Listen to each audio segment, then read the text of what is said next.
Hi kids, I'm Michael Bain and welcome to Triggered, coming to you from the secret hidden bunker in the Rocky Mountains, right here at Dragon House Studios, and brought to you by Midway USA. Just about everything for shooting, hunting, and the outdoors. Today is Beast Day at Triggered. Specifically, we're going to talk a little about this beast. This is the Taurus Raging Hunter in 460 Smith & Wesson Magnum. You got a quick first look at it months back. I'm just starting to seriously work with it. You can see I got a sight mounted on this guy. And I thought we would talk a little bit about these beastie revolvers anyway. And what you see on the table is a real collection of them. 500 Smith & Wesson Magnum, early generation beast.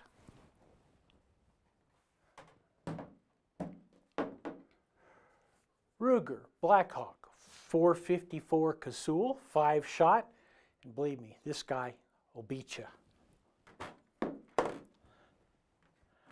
Magnum Research, one of their BFRs, in this case, it's a Great Big Revolver, in 4570, something you don't often see.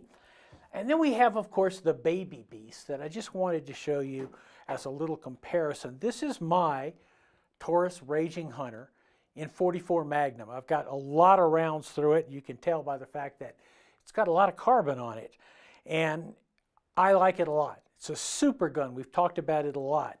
But let's take a quicker look here at this guy, at the 460. When Taurus told me they were going to do a 460, I immediately put in an order because I'm interested in the cartridge. We're going to talk about that a little bit more in the second segment. But I think the Raging Hunter series, which is an evolution of the Taurus Raging Bull series, is a really excellent series of guns. Having spent a lot of time with the 44 Magnum, I've also spent time with their 454 Casull version, and so when they said, hey, we're going to do a 460, I'm like, I am so there. So let's take a look at this guy here. It is basically a tank. It comes in at about 54 ounces, which is just about 1 ounce less than mandatory crew served. It's a heavy gun. And it needs to be a heavy gun for a couple of different reasons. You'll notice here that all the Taurus and the Raging Bull, I think I'll do it this way where I can open it up. You can see that it locks up here in the front, right here on the yoke here. It also locks in the rear. It is a very sturdy system. So you've got 2 levers you need to pull to open this cylinder. As you can see here, it is a 5-shot cylinder. The reason it's a 5-shot cylinder is the 460 Smith & Wesson Magnum operates at 65,000 PSI, pounds per square inch, although most of the loads do fall within the 55,000 range. That is essentially a Magnum rifle pressure. The Weatherby 300 Magnum also operates at 65,000 pounds PSI. That's a lot of pressure to be contained in a handgun cylinder. So much like its sibling, obviously single action, double action, but when we start talking about the boomers, which are in fact dedicated hunting guns, what we're interested in is the single action pull. This single action pull is a little heavy. I will probably lighten it up a little bit myself, but it's crisp. There's no over travel. It works really, really well. Another thing that you'll see here that is with the Taurus Raging Hunter series are these 8 ports, 4 on each side. You need the ports. Trust me. You may not like ports on a 357, but dude, you are so going to need ports when you get into any of these big boomers here. It comes with Taurus's rubber grips with essentially a panel in the back that's a little bit softer. It's sorbothane to absorb some of this recoil. So all in all, what you have here is a world-class hunting package. Notice this one's got an aim point on it. I want to assure you that if you bought a $34.95 red dot from Amazon and put it on this gun, you're going to get exactly 1 round out of it. There's a tremendous amount of recoil here. And so any red dot or any scope that you put on it needs to be up to that. Okay, when we come back, we're going to talk a little bit more about these boomers and the different cartridges.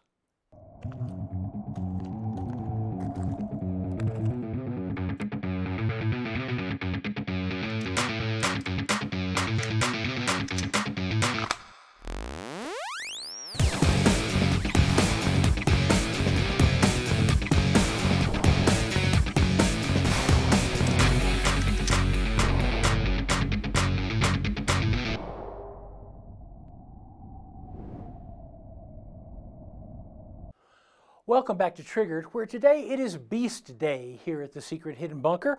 We've been talking about the Taurus, Raging Hunter, and 460 Smith & Wesson Magnum. I want you to take a look at these three cartridges. So we have 454 Casull, and this is from Buffalo Bore.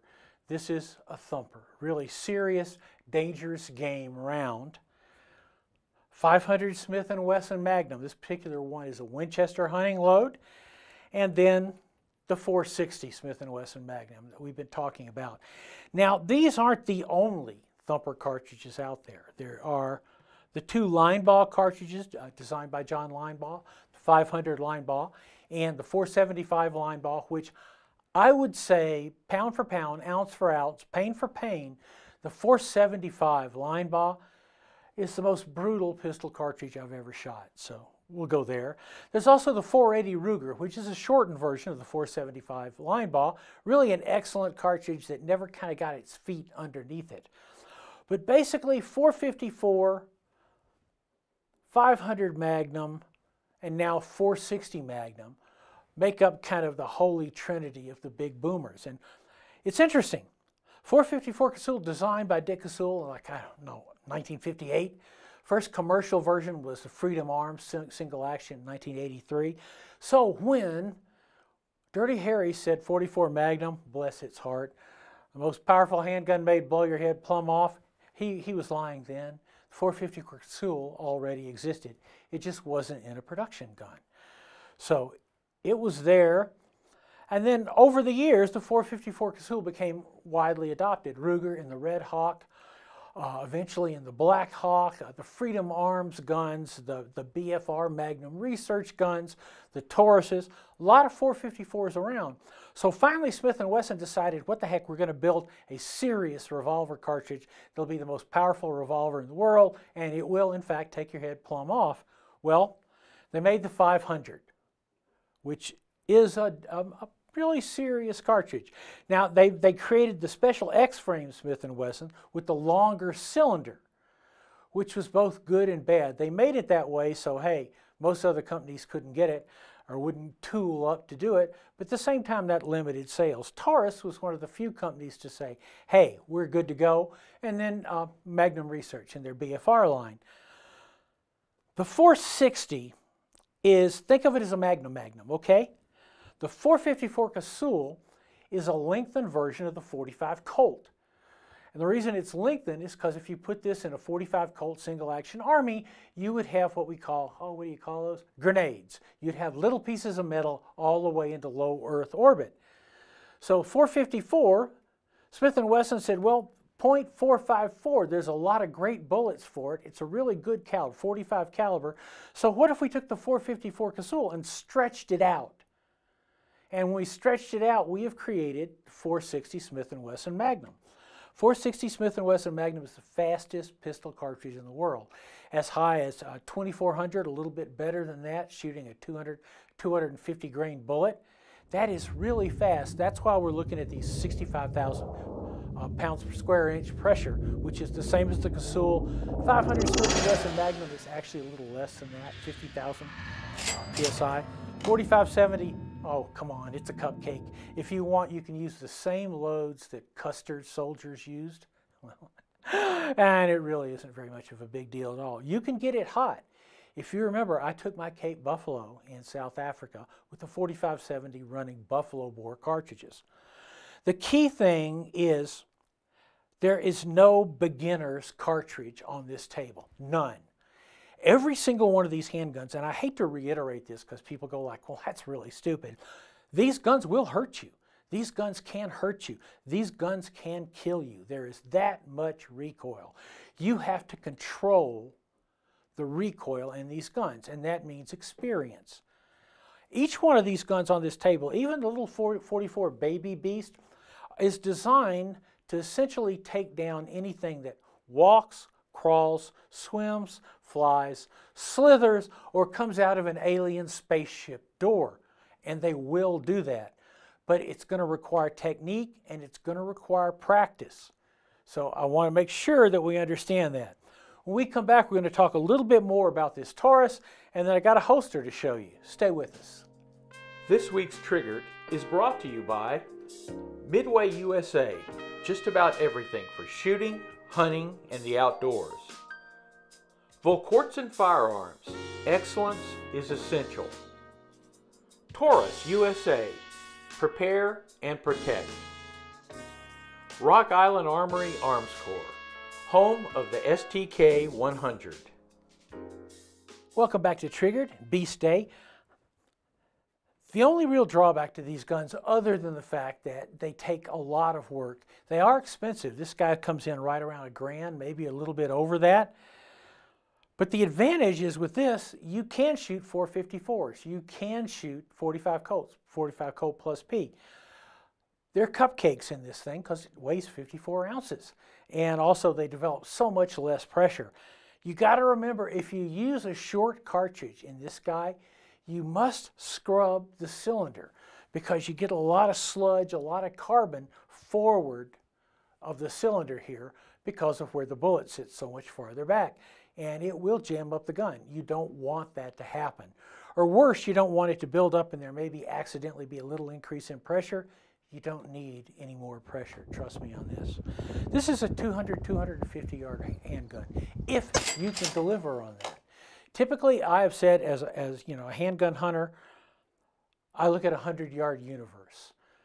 I'm solid. I sight in at 50 yards. I verify at 100 yards. This gun with the aim point is going to be sighted at 100 yards.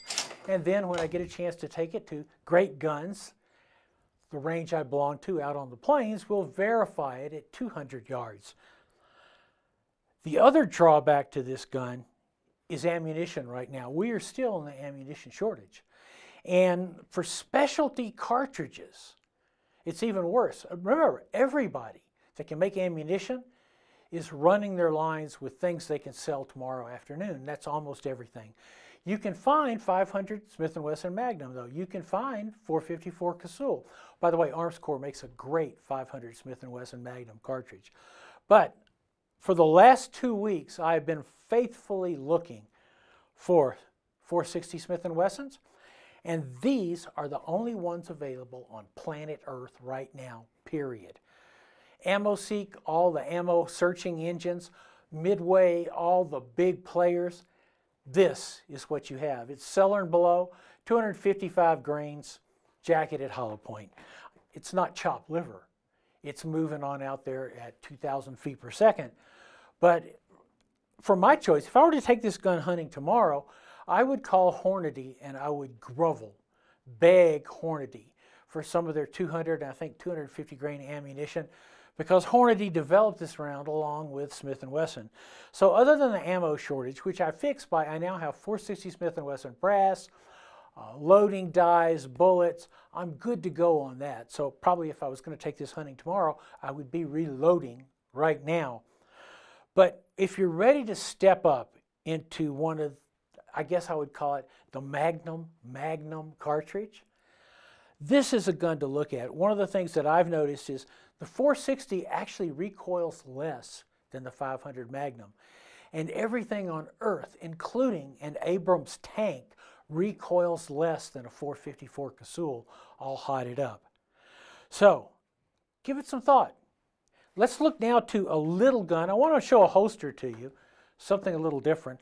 If you recall several weeks back, I showed you this gun. This is, gosh gee, a Ruger GP100. I collect them. This is a 357 GP100 6-shot version with a 2.5-inch barrel, which the guys from Lipsy's called me up and said, "Oh, Michael, come on. You're going to want this because you love the Smith & Wesson Model 19 2.5-inch barrel 357. This is sort of a modern iteration of that gun, and it's a beauty. And I thought, I have some great holsters from Simply Rugged for 3-inch GP100s and a number of others, but I thought I really wanted a special holster for this gun. So here's a special holster for this gun. This is from Mernickel Holsters. Mernickel, famous for cowboy holsters. Bob and Sherry Mernickel have been making holsters since roughly the dawn of time. Bob was a cowboy fast draw specialist, a fast draw artist, made his own holsters. People saw it, and that was in the 70s, early 70s. I think 1990, Bob went commercial with some of the greatest cowboy holsters ever made. He is an artist. Well, a year or so ago, he retired and sold the business, and the new owners are absolutely, positively committed to maintaining the level of quality that Bob considered the absolute best in the business. So this is a Mernickel GP100 holster specifically for 2.5-inch GP100, specifically for this gun, by the way. I like these holsters a lot, a little bit better than Pancakes because you can see there it sits in the belt pretty good. It's a great holster, great retention, and also Bob Mernickel's holsters smell really great. It's kind of like having a perfectly conditioned horse in the house. But you can see how well this holster carries, very similar to a lot of other holsters that you saw detectives use back in the back when. Anyhow, that's it for this week with Triggered. I'm going to go out and see if I can work on my carpal tunnel syndrome for just a little while, and we'll see you next week with a 1,000-yard gun. Remember, Midway, USA, just about everything for shooting, hunting, and the outdoors. Also remember, michaelbain.tv, YouTube, Rumble, subscribe. We'll see you next week.